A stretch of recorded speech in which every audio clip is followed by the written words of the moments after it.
Thanks to Shopify for supporting Future Hindsight. Shopify is a platform designed for anyone to sell anywhere, giving entrepreneurs like myself the resources once reserved for big business. For a free 14-day trial and full access to Shopify's entire suite of features, go to shopify.com/hopeful.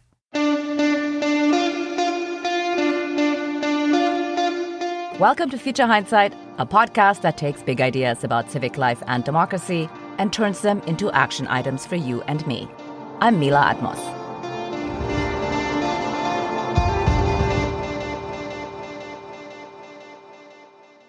Now, the big idea at the core of these United States is democracy.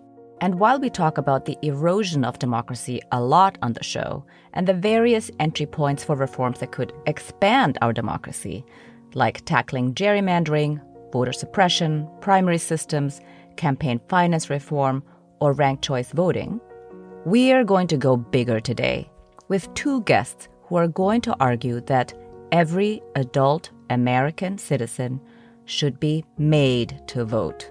I'm joined by E.J. Dionne and Miles Rapoport. Their book is called 100% Democracy, The Case for Universal Voting. E.J. Dionne is a syndicated columnist for The Washington Post, a senior fellow at the Brookings Institution, a professor at Georgetown University, and the author of several books. Welcome, E.J. A joy to be with you. Thank you. E.J.'s co-author is Miles Rapoport, the Senior Practice Fellow in American Democracy at the Ash Center for Democratic Governance and Innovation at the Harvard Kennedy School. He's also a former Secretary of the State of Connecticut. Thank you for joining us, Miles. Thank you, Mila. Glad to be here. So, welcome both of you to Future Hindsight. And I'd like to start with a question for E.J. How big is this big idea, really? When you say 100% democracy and universal voting, what do you mean exactly?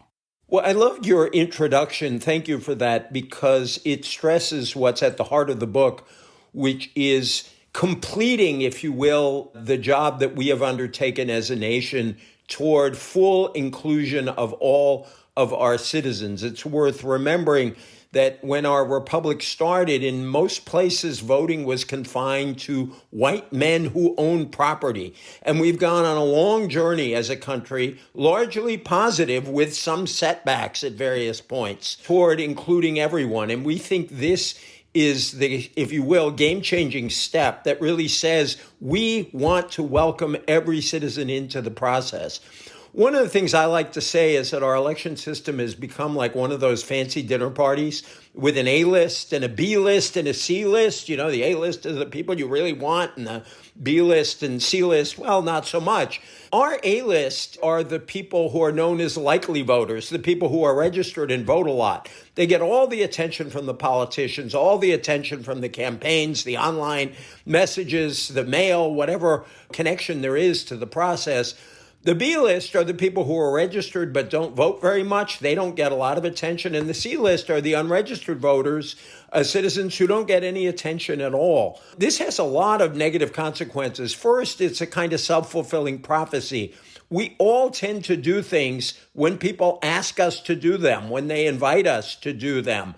And this dinner party form of politics means that the people who are asked are the people who are already doing it, and we don't invite in the people on the B list and the C list. This also leads to somewhat dysfunctional campaigns, because campaigns often only speak to those who are deeply engaged. This often leads to campaigns, as my friend Miles likes to say, based on enrage to engage. And then the people on the other side's A list, campaigns spend a lot of time sending really negative information to them, fierce attacks on candidates just to discourage them from voting. But again, it also is a self-fulfilling prophecy. We think that adopting a system like Australia's, which I would emphasize, and we'll talk about this more, is far more a nudge than a shove or a hammer. It's very mild enforcement, but it says to everyone, you are expected to help build democracy. We invite you in to help build our democracy, and we would have a far more representative system if we adopted the Australian system. They usually have 90% turnout in elections. They had a referendum on, I think it was gay marriage, where there was no compulsion to vote, and 80% turned out. So that this system creates an ethic and a culture of voting that applies even when the requirement was not imposed. And we're trying to create that culture in our country. That would be great if everybody were to feel that they should be voting, that it's a duty for them. So I have a question for Miles here. You've been involved in voting and election issues for a long time. What made you decide to embrace the idea of universal voting at this time? Yes, indeed. I have been working for almost 40 years in one way or another as a state legislator, as Secretary of State, as the president of Demos and of Common Cause, and then the last 5 years at the Kennedy School on these issues of voting rights, voter expansion, campaign finance reform, gerrymandering reform. And I'm a firm believer that these kinds of reforms are important and they do work and they do move the needle. But about 5 years ago, I said to myself, I've been working at this for so long. And here we look at the turnouts that we had in 2018 and 2020. In 2018, which was the highest midterm turnout in at least 100 years, it was 50.3%. And in 2020, in the presidential election, which was extraordinary because of the pandemic and 400 lawsuits that were filed to try to restrict or change the voting rules, we had the highest turnout on record, and that was 66.2%. It was good that we had the record, but that's not anything to write home about. So I started to say, what is it that could really move the needle, that could get us from, a 50% turnout as a good turnout in a midterm to, a 90% turnout where you really had the people voting. And I discovered an article or a paper that E.J. Dionne had written with his Brookings colleague, William Galston, making the case for adopting the Australian style of mandatory participation at the polls. And when I read it, I thought two things. One, this is really, really interesting. This is a game changer. And also I said, well, how is it that I've been, working on these issues for so long and have never really even heard about this or been in discussion about it? So I determined that if I could continue to work with EJ to try to move this issue forward, it would be a really, really important thing to do. So we created a working group that was a joint project of the Brookings Institution and the Ash Center. That working group did a huge amount of work on the legal aspects, on the implementation aspects, on what the philosophical arguments were, and opposition that we would encounter would be, did polling that maybe we'll talk about later, and issued a report called Lift Every Voice, The Urgency of Universal Civic Duty Voting. That was in 2020. And then we had the opportunity, given the opportunity by the New Press to write this book, and we jumped at it.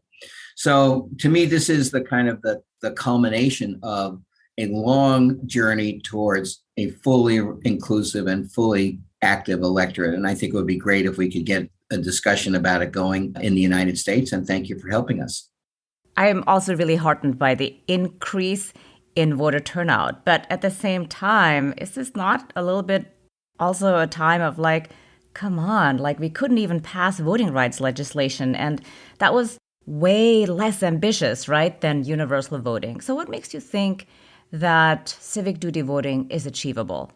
Well, your point is well taken on the trouble we are running into now, and that indeed is another motivator for us in putting forward this idea, because the failure of both the John Lewis Voting Rights Advancement Act and the Freedom to Vote Act is disconcerting. And we think that people who want to expand the electorate have had to spend so much time playing defense that we're not playing enough offense and saying, look, we're not just arguing about whether you have 10 days or 20 days of early voting or this or that kind of drop box. We want a bigger argument. Do we or do we not want something much closer to 100% democracy? And so we are really trying to shake up that debate. And in terms of realism, we are realists. We know that it's going to take time to advance this idea. Like all great reforms, it takes time to adopt them, which is why in the book, we propose essentially a three-pronged strategy. Yes, we want to look at federal action on behalf of this.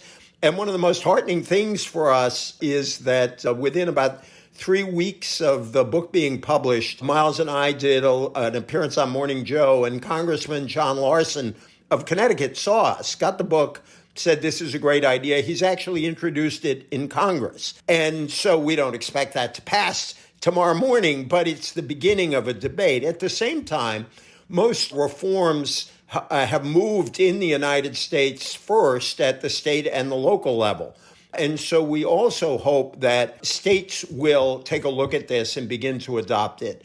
We have my favorite part of the book, in a way, is an appendix, which includes a bill introduced by State Senator Will Haskell on civic duty voting in Connecticut. It's my favorite part because Will was a great student of mine at Georgetown, who then got himself elected to the state Senate. But in 13 states in particular, localities have a lot of room to experiment. I think it's a myth that more voters automatically mean Democratic victories. And clearly there are a lot of Republicans who believe this, because since the pandemic, we have become two nations when it comes to voting. According to the Brennan Center, 25 states have expanded access since then, so to make it even easier to vote. But 19 states have pulled back and passed various forms of what we would see as voter suppression laws to make it harder to vote. And we think that Republicans should have enough confidence in their ability to persuade people that they should want a full electorate too. So the experiment I would love to see is to have two states with histories of being open to reform that are dominated by opposite parties, perhaps Vermont on the one side and Utah on the other, to say, we'll both do this and we'll see how it works. Yeah, I like the idea of having an experiment between Utah and Vermont. And Utah actually is one of the early adopters of ranked choice voting. So it's definitely a state that likes to experiment with democracy and, in a way, making it more accessible. And of course, most of them are Republicans. But so I have a question about Americans really not liking mandates. You know, the federal courts, as they are currently constituted, really don't seem to like them as well. So how would you get around that political and, I would argue, cultural objection to being in some way, even in a small civic way, like coerced into participating? I have found that the analogy to jury duty is really important because, I think it's a lot about what you get used to. America certainly has a libertarian strain that runs throughout its history. We also have a communitarian strain that runs through our history. And in polling that we did, 61% of Americans think that voting is both a right and a duty. And so I think you have something to build on there.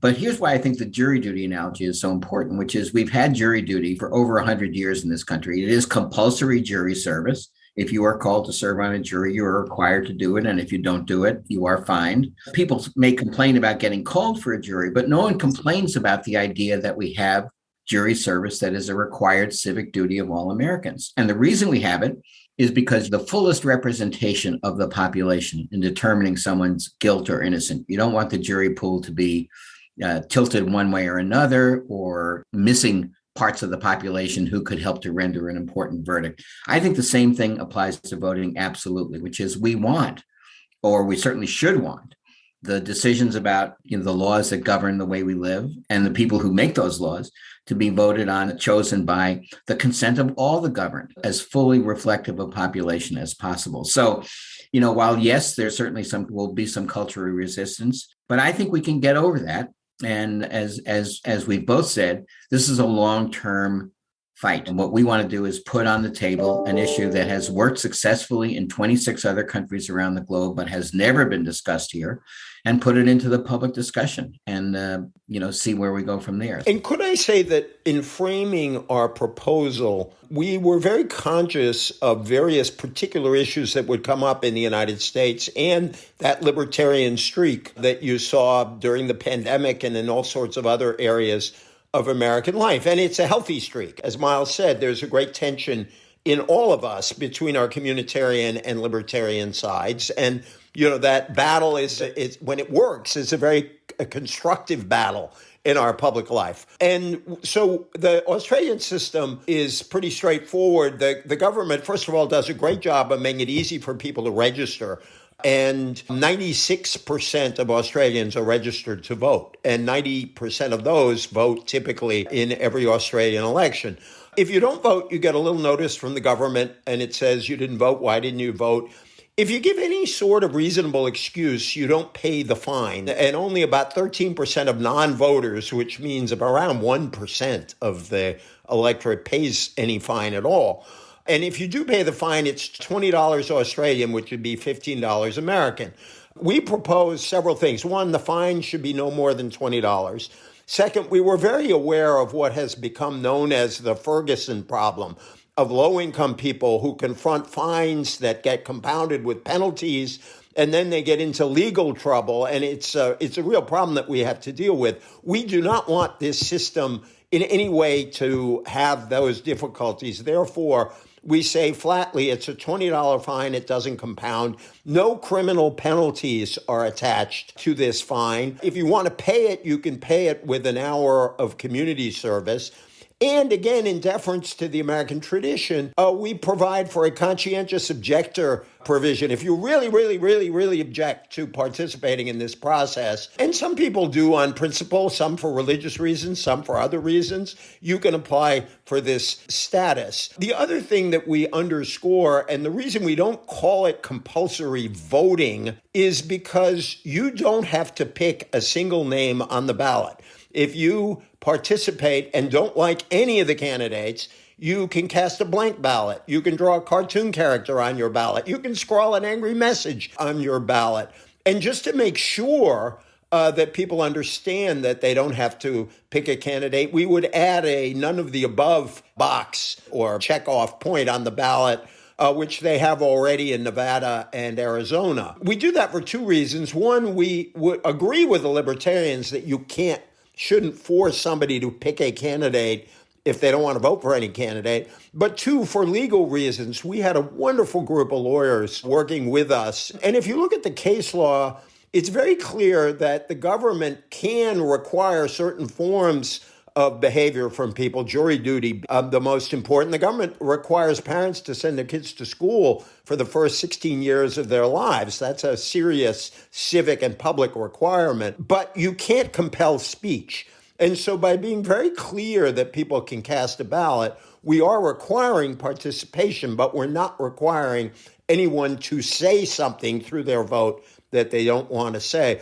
A last point, because it comes up naturally, and you raised it already with respect to Utah. Miles and I are very sympathetic with what the Australians call preferential voting, single transferable vote, or instant runoffs. We think it works well with this system.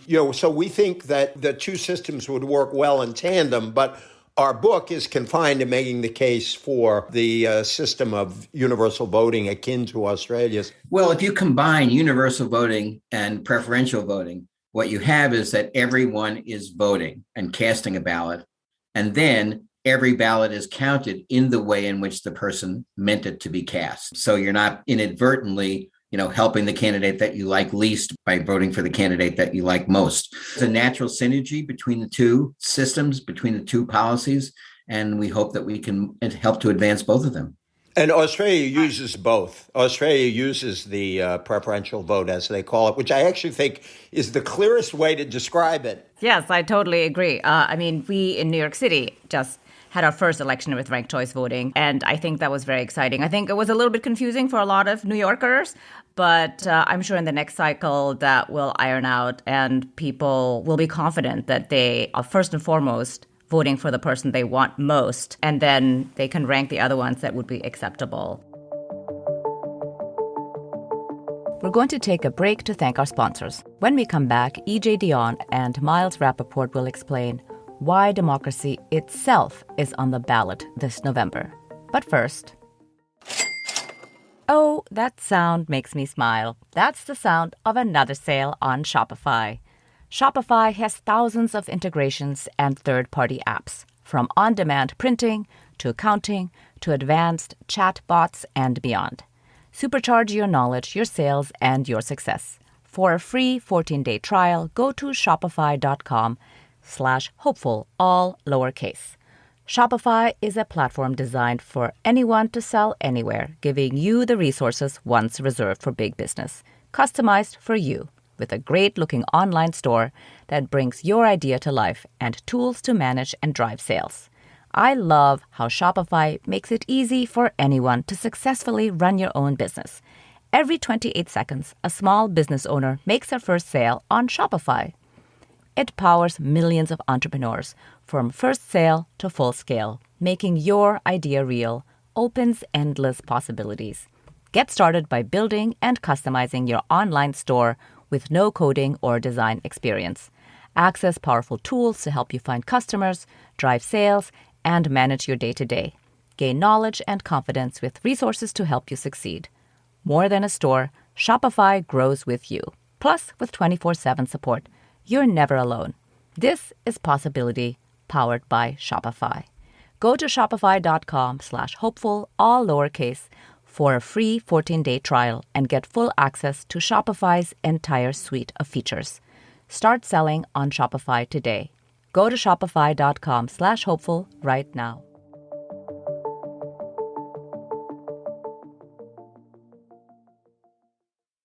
Daily Beans. For the most important news of the day, massive news dump, handwritten contemporaneous notes. The Treasury needs to hand over Trump's taxes. with the most compelling interviews, Please welcome Congressman Adam Schiff, Molly Jong-Fast, Mike McFaul, Andrew Weissman, Barb McQuaid, Glenn Kirshner, Colonel Alexander Vindman, former ambassador to Ukraine, Marie Yovanovitch, and all the appropriate profanity. lawsuit to block that Captain Douche, immigration executive order. Anyone that stupid should just not be in Congress. Renowned cowardly face Kevin McCarthy, the leader of the douche Even crew. Mary Trump agrees. Join this binder full of women curating the news from the left with appropriate profanity. Listen weekday mornings to the Daily Beans. Left-leaning news from a woman's perspective. We make the news bearable by making it swearable. So put some beans on it with Dana Goldberg, Amy Carrero, and me, Allison Gill.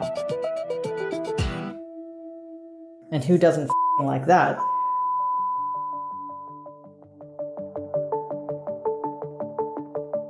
Now let's return to my conversation with Miles Rapoport and E.J. Dionne about their book, 100% Democracy.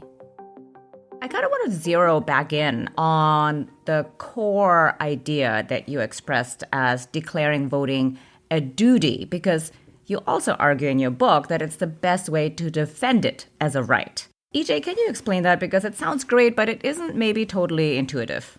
If you require every citizen to cast a ballot, if you say this is your duty, then it becomes the obligation of the election system to make it as easy as possible for citizens to do their duty. Yes, in jury service, you have challenges to juries by lawyers. That's part of the system. But you don't obstruct people in showing up at the courthouse. You don't make it harder for them to get into the jury pool at the initial stage. Similarly, we believe that this system would have all institutions bending toward full participation. For example, in Australia, you can vote in any polling place in your state. And we like to talk, by the way, about how Election Day is a party in Australia because everyone is expected to vote. Voting is on a Saturday. And as a result of that, civic groups, school groups set up this fantastic collection of food that everybody can pay a little bit of money for to contribute to a civil society organization, a neighborhood organization, a school organization. And they are especially famous for their democracy sausages. There are sausage sizzles at every polling place. The sausage sizzle is now so ingrained that there are now guides online where not only can you find which polling place to go to for the best sausages, but also where you can find vegan alternatives to the sausage. And in our book, we are very careful to propose vegan alternatives to the sausage, the democracy sausage, as they call it. And so we think that the idea that the system would have to bend toward participation is why this is the best way to defend it as a right. And we propose a series of gateway reforms, as we call them in the book, to make sure that voting is as easy as possible. And we prove we could do it during the pandemic. It's a miracle that we had one of the highest turnouts ever during the pandemic. And it's because Republican and Democratic officials all over the country made it easier for people to vote. And we can do that here too. Right. Yeah, I think people don't talk enough about the fact what kind of historic turnout in the middle of the pandemic that we had. I mean, we should really pat ourselves on the back for this tremendous achievement. So, Miles, let's get into the nuts and bolts. And EJ just mentioned gateway legislation. So what are the concrete, achievable steps that would be required to get all of this going? I would say there are kind of three things that we see as essential to happen. Number one, and again, you're helping us to do this today, is to get the idea into the public discussion and to begin to legitimize it and to make people familiar with it. Because as I said, 40 years worth of work on these issues, and, I just had never been in a discussion about this. So I think the more that people start to learn about it and realize that it's taking place in 26 other countries around the globe that are, democratic countries according to the freedom standards, is an important thing.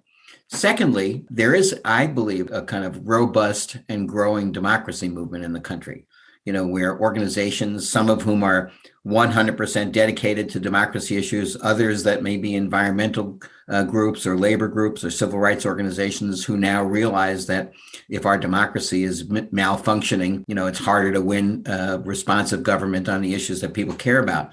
So what we're hoping is that those organizations will begin to take this up as one piece of their agenda, not to supplant everything else, not to supplant work on gerrymandering, not to supplant work on ranked choice voting, not to supplant work on same-day voter registration or mail-in voting, et cetera. But to say one of the things that we want as part of our agenda is to get to a state where we really do have universal participation.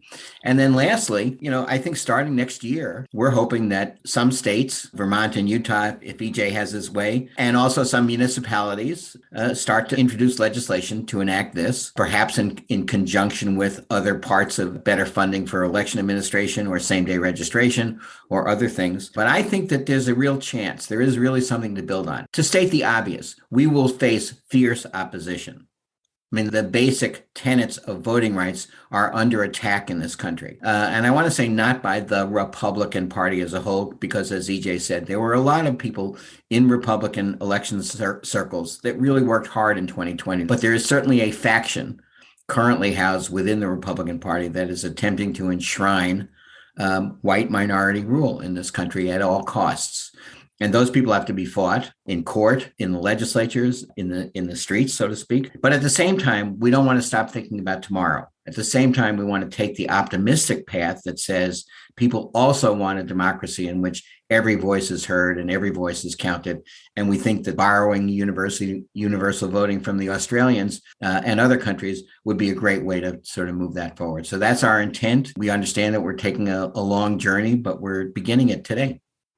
That's great, Miles. So I have a follow-up for you here, which is that, like you said, we're going to have to fight for it and we will face stiff competition. And there is a faction right now that is going to try all it can to make sure that we continue to have white minority rule, which is kind of what we are right now.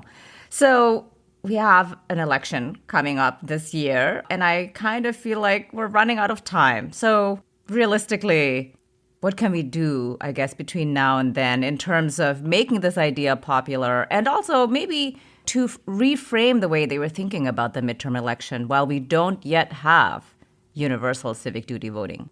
First of all, I think you're 100% right. And obviously, between now and Election Day, Miles and I are out there making this case, and we want this on people's minds. And we want, in the short term, if we can simply get people thinking about the fact that, yes, our real objective should be full inclusion, 90% turnout and very high registration rates, that I think advances the broader cause of each individual change that people are trying to bring out in the election. In the short term, I really do think that democracy itself needs to be on the ballot, and the dangers of extremism need to be on the ballot. The shooting in Buffalo by a white supremacist is not the first time this has happened in recent years. It's one in a series because of this bizarre white replacement theory, which, by the way, was the same kind of theory used when, Poles and Italians were immigrating to the United States 100 years ago. It's a repetition of the same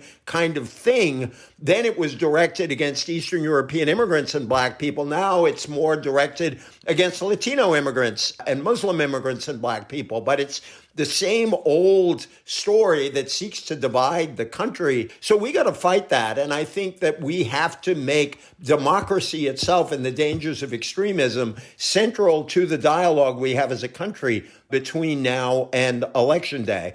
And people obviously will have to do a lot of organizing in those states that have passed voter suppression measures to try to get around as best they can. So as a follow-up to that, I have a question about how the big lie may pose another challenge to this idea, organizing and getting people to be motivated to, at the very least, vote, before it becomes a civic duty, which I hope it will one day. So we currently have millions of Americans who really think that the last presidential election was stolen, and that completely unproven and indeed unprovable widespread conspiracy and fraud means that Joe Biden, in their minds, is not the duly elected president. So could universal civic duty voting actually fuel that fear or those suspicions around fraud and malfeasance? Well, you said earlier, Mila, that we should have been cheering for what happened in 2020. And we did, for about 15 minutes before the big lie propagated by Donald Trump and this kind of rule or ruin faction started to take hold, amplified by, certain media outlets that are, bound and determined to kind of roll back voting rights and roll back the basic idea of a multiracial democracy in this country. And so it's a gigantic problem for all of us. And, strategies, need to be developed to try to just push back on that. But it's interesting that, yes, I'm sure that one of the things that will happen will be that some of the people who want to roll back voting rights in the first place and don't really believe even in the democracy that we have will sort of kind of take this idea of universal voting and, use it as a calling card or a cudgel to do it. But what we're hoping is, first of all, we're putting this out as a long-term goal. We want it to be for discussion and thoughtfulness. We are optimists. We're not totally naive, but we're a little naive maybe. But we do believe that the majority of the American people want to have a working democracy that works for everyone. And the closer we can get to allowing all of those people to be in the process, the better. And we understand that there are going to be some people who are going to do everything they can to roll logs in the way of oncoming history. But we think in the end, history will win and people will win and we'll have a democracy that we can all be proud of. And there are a couple of things in our proposal that are designed to sort of tell people that our goal here is not a partisan goal, and it's certainly not fraudulent voting. It's to have full inclusion in an efficient system that everyone can have confidence in. So we don't talk enough in all these debates about the importance of election administration, because as soon as you say the word administration, a lot of people fall asleep, and I don't particularly blame them. But the fact is that one of the things that makes the system work in Australia is they have a very efficient, both national and state election administration, nonpartisan election administration, which is an awfully good idea. And we propose that we fund our election system properly. And for example, one of the great debates is about voter purges. And, voter purges that are designed to knock legitimate voters off the ballot are a terrible anti-democratic thing. Cleansing the voter rolls of people who died is not an anti-democratic thing. And I think it's very important to say, we don't want dead people to vote. We don't want people to vote twice. We want clean elections. And so we make that very clear in the book, and we pay quite a bit of attention to the election administration issue. Secondly, it's a myth that if more people vote, Democrats automatically win the election. And I think a lot of Republicans should ask themselves, do we really want to be making that case that the only way we can win the election is to make sure certain parts of the population can't vote? We had an object lesson in the fallacy of that assumption in Virginia in 2021. Democrats, when they control the state government, passed a lot of measures to make it easier for people to vote. There was a huge turnout in the 2021 Virginia governor's race. Virginia votes off years. And guess what? The Republicans won 3 statewide offices. Republicans ought to look at cases like that. In the book, we cite increased turnout in parts of the country that voted for Donald Trump, which explain why, even in the face of Joe Biden's victory, Republicans picked up seats in the House. And so I think we have to get away from the idea that including everyone in the electorate is a partisan effort. No, it's a small d democratic effort. And if you look at Australia, they have had regular variation of center-left and center-right winning elections. The Labour Party and the Conservative coalition, just to confuse us, the main Conservative Party is called the Liberal Party in Australia. But, this system does not guarantee an outcome, and we're not trying to do that. Right. So, in fact, you argue that universal civic duty voting will bolster the system and create more confidence because it will be nonpartisan if we require it as a duty. It's, an invitation to civic engagement. It's almost making it a duty to be engaged and understand what the issues are in order to vote confidently about the things that you want to vote on. So one of the things that I found really refreshing in your book was the way in which you highlighted not just the places where our democracy is being eroded, but the ways in which it is being renewed. Can you tell us a little bit more about that? And you made reference to it earlier that they're about, 50-50 in terms of some states making it harder to vote and other states making it easier to vote. Sure. As the Brennan Center has pointed out, there are indeed, in a way, 2 Americas as we think about elections post-2020 and post the big lie. But 25 states have continued to make elections more accessible, to make voting and registration easier.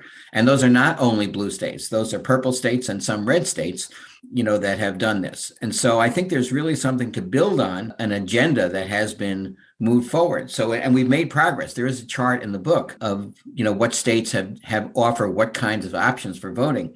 So same-day registration, which I have worked on for a long, long time, was only in existence in 2006 states. And now it's being offered in 22 states. Early voting was very rare, even 20 years ago. And now 40 states offer it. And, in the case of mail-in voting, there are 5 states now, and it's a growing number that really vote primarily by mail and offer universal mail and not kind of absentee mailing voting where you need an excuse. And I should say that one of the things that you would have expected to be the toughest issue, which is restoring voting rights for people who have been incarcerated, has made extraordinary progress. There are now no states, technically, although Florida is doing its best to maintain itself, but there are no states in which people lose their voting rights permanently anymore. So all states now have some mechanism for people to get their voting rights restored. And that was absolutely not true 20 years ago. So I think there's a really good trajectory, good enough, strong enough, promising enough that it has engendered very, very powerful opposition. But I also think it has given us a platform to build on that is supported by a wide majority of the American people. Well, as an everyday citizen, what are 2 things I could be doing to advance the cause of universal civic duty voting? Well, you're doing the central thing right here, which is allowing this idea to get out there. But I'm going to give it to my organizer friend, Miles. The other thing, by the way, I always say about Miles is when he dies, he's going to go to heaven, I'm sure. And when he gets to heaven, the first thing he'll do is to organize the angels in a union. And I love the idea of Miles doing a collective bargaining with God. And we can have lots of theological conversations on that. But Miles, why don't you talk about the organizing work you are doing on this? And I will really know that I've died and gone to heaven when E.J. Dionne writes a column about me. That'll be the ultimate reward. So I would say that people should buy the book. There's a lot of really, really good information in the book, much of which we've shared today, but there's a lot more. I would encourage people just to kind of think about the idea and talk about it with their friends and neighbors. The more people are talking about it, and I think we've had some success in this regard. We're getting criticized in the New York Post, for instance, relatively recently. And so, I think that there's a real conversation that needs to happen and do that. And if you have people who are elected officials who might be in a position to submit legislation at some point, that's a really, really good audience to do as well. Thank you. So here is my last question for both of you. So who wants to go first? Looking into the future, what makes you hopeful? All right, I'll start because EJ is a wonderful finisher on this regard. What makes me hopeful is two things. One, there is the growth of this democracy movement. For a long time, those of us who were really interested in the process of democracy were a little bit relegated to a corner of the public debate. Kind of the good government types had a certain connotation to it. And now the issues of how we run our democracy are absolutely front and center in the political debate. On the one hand, that's a frightening thing because many things that you would want to be able to take for granted, as they do in many, many other countries, we can no longer take for granted. And so we're in dire and frightening times. But on the other hand, there's more attention on this, more positive attention, more progress than ever before. So that gives me hope. And the second thing is, as we grow as a more diverse and a younger country with more immigrants and more communities of color and more young people who have more tolerance, just in the way they're growing up, I think that the march of that kind of generative history is coming. And, that's one of the reasons why the opposition has become so fraught. And as EJ was mentioning about Buffalo, so violent or potentially inviolent. I see it as the thrashing tail of the dinosaur, trying to hold back the tide of history. And you can get injured by the thrashing tail of the dinosaur, but ultimately the dinosaurs will not win.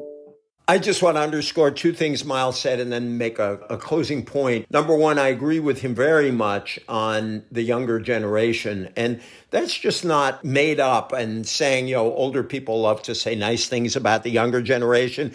In fact, if you look at the attitudes of the young, they are more open. They are more worried about problems like climate change. They're more open to each other. And no generation is perfect, Lord knows. But I'm really impressed from my teaching, from all the contact I have. I'm blessed that I hang around a lot with younger people. There is something very different. And I think if we can get through the next 10 or 15 years, the next generation will carry us forward. Secondly, as Miles said, I think because we are aware of the fragility of democracy now in a way we weren't 10 or 15 years ago, we are more attentive to democracy issues. I often say the last 5 years have been brought to us by the political philosopher, otherwise known as folk singer Joni Mitchell, who famously said, "You don't know what you got till it's gone." And I think we are much more aware of the dangers of losing democracy than we were even 5 years ago. And I think that's very important. And because of that, I think people are willing to think anew. We quote Abraham Lincoln talking about this in the book, and the need to disenthrall ourselves and find new ways of doing things. And when people think about our idea and say, gee, this sounds radical, this sounds like a step that Americans won't take, I like to remind everybody that we take the secret ballot for granted. The secret ballot was not the way we did democracy for much of our history. The secret ballot was also innovated by our friends in Australia. It was known for a long time as the Australian ballot, where states in Australia and eventually the whole country said, people should be able to vote free from pressure, so the ballot should be secret. We went through a long struggle in the United States for the secret ballot. Jill Lepore, the great historian, had a great piece about this in the New Yorker, which is in one of the footnotes in our book. We cite Jill in our book. And it took about 25, 30 years for states to move one after another to adopt the secret ballot. Now we wouldn't do elections in any other way. And so our hope is that when people look at this system, look at 100 years of proof of concept in Australia. Not many ideas people throw out there have 100 years of proof of concept. If we adopt this, in 20 years from now or 30 years from now, people will ask, why didn't we always do it this way? And in 100 years, people will say, didn't we always do it this way? And we think it's the kind of idea that could have that kind of strength in our history. Why didn't we always do it this way? I love it. Why didn't we always do it this way? Well, thank you both, EJ and Miles. It was really a pleasure to have you on Future Hindsight. What a joy to be with you. Thank you so much. Indeed. Thank you, Mila. We were joined today by E.J. Dionne, a syndicated columnist for The Washington Post, a senior fellow at the Brookings Institution, a professor at Georgetown University, and the author of several books. We were also joined by Miles Rapoport, the Senior Practice Fellow in American Democracy at the Ash Center for Democratic Governance and Innovation at the Harvard Kennedy School. He's also a former Secretary of the State of Connecticut. Next week on Future Hindsight, we are joined by Amanda Renteria, the CEO of Code for America, an organization of people-centered problem solvers working to improve government in a meaningful way. That we've got to get the basics right. If we want to do big things in this country, we got to make sure that we are taking care of people at their moment of crisis. We got to make sure that government isn't seen as poisoning kids. We got to make sure that government is getting those very, very key areas of welcoming, of connecting us again in the right place in order to do the big things in the world. Making government work better for everyday people by design. That's next time on Future Hindsight. This episode was produced by Zach Travis and Sarah Birmingham. Until next time, stay engaged.